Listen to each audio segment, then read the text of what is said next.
afternoon and welcome to my channel. This is mainly going to be a home of reading and textual analysis of Tolkien's Legendarium. We've got Tales of the Perilous Realm coming soon as well, so going through some of his Tom Bombadil and other Perilous Realm stuff with his classic fairy tales. At the moment I'm flicking through the Lay of Turin, which is one of my favourite volumes of the history of Middle-earth, because I was never really into poetry growing up and I didn't really bother with it much at school. But having actually read Tolkien's poetry and reading his alliterative verse, which is how he's written the Lay of the Children of Hurin, it made me fall in love with it all over again. So I'm going to read you a little chunk of the Children of Hurin, the Lay of the Children of Hurin I should say, and where we are at the moment. Turin, our main man, he's been out killing orcs for weeks on end. He's been out on the campaign and he's just come back into Thingol's court. Thingol's the mighty elf king who later has all sorts of trouble with dwarves. Turin has just come into Thingol's court and he's sat down and he's had a glass of mead and he's feeling quite good about himself. But he falls into a bit of a gloom as he remembers his mother and his sister who are over in Hithlum and how awful their lives have been. And then we get a character called Orgoth. Now, in the Silmarillion, Orgoth's name is changed to Seros.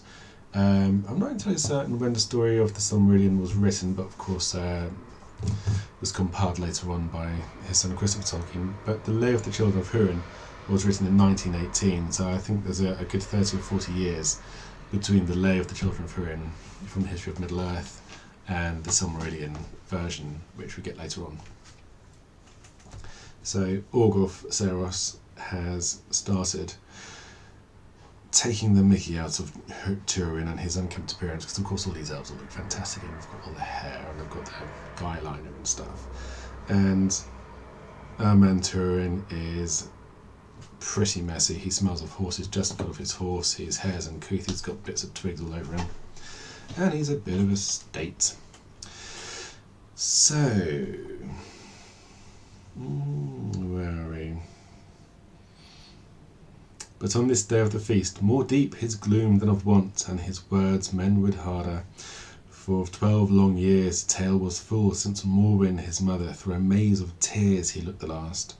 The long shadows of the forest had fallen on his fading home, and he answered few, and Orgoth naught. Then the fool's mirth was filled the more to a keener edge, with his carping whetted at the close uncouth and the uncombed hair of Turin Newcomb from the tangled forest. He drew forth daintily a dear treasure, a comb of gold, that he kept about him, and tendered it to Turin, but he turned not his eyes, nor deigned to heed or hearken to Orgoth, who too deep drunken that disdain should quell him. Nay, and thou knowest not thy need of a comb, nor its use, quoth he. Too young thou leftest thy mother's ministry, and 'twere meet to go that she teach thee tame thy tangled locks, if the women of Hithlum be not wild and loveless, and couth and unkempt as their cast-off sons. Then a fierce fury, like a fire blazing, was born of bitterness in his bruised heart. His white wrath awoke at the words of scorn for the women of Hithlum, washed in tears, and a heavy horn to his hand lying, with gold adorned for good drinking. Of his might unmindful, thus moved in ire, he seized and swinging swiftly flung it at the face of Orgoth. Thou fool, he said, fill thy mouth therewith, and to me no further dost thou witless prate, by wine bemused. But his face was broken, and he fell backward, and heavy his head there hit upon the stone of the floor, rock paved, mid flagons and vessels of the overturned table, that tumbled on him as he clutching fell, and carped no more in death silent. So there we go. That is the start of Turin's trouble, one might say. Because of course we know that his father Hurin has been captured by Morgoth and sat in a high seat and cursed to watch forever the trials of his family, of his wife and daughter. Then it gets a lot worse than this. The tale of Turin Trumbar is one of the saddest in the Silmarillion. If ever you get the chance, I would suggest, if you've ever read the Silmarillion version, you know that the version in here is quite short. The Coloured Bay, the Vortex Randall, Doriath, Turin Trumbar, 273. It's 37, it's about 40 pages, and it's a dense read. But if you get the chance, get the standalone version, which goes into much more depth, much more detail, and it tells you about the various versions that Tolkien wrote as he was going along. And you get a lot more backstory as to what's happening. One of the big points of debate about Turin Turinbar is how much of his bad decisions are the cause of the curse, and how much of his bad decisions are the cause of his own pride and bad decisions. And pride is one of those things which crops up in the Silmarillion quite a lot, because in the very start, Eru Ilúvatar warns us to love not too much the work of our hands.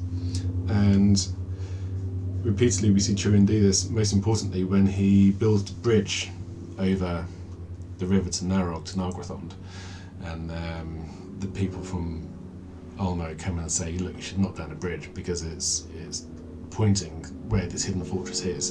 And Turin's like, no, we're going to keep the bridge, it's a really, really good bridge. But of course it leads to their downfall, because that's how Glaurung gets in. So objectively he makes some bad decisions, but at the same time he's under a curse, and no one really knows what's really the cause for his bad luck. So I shall leave you to ponder that, and I look forward to seeing you next time.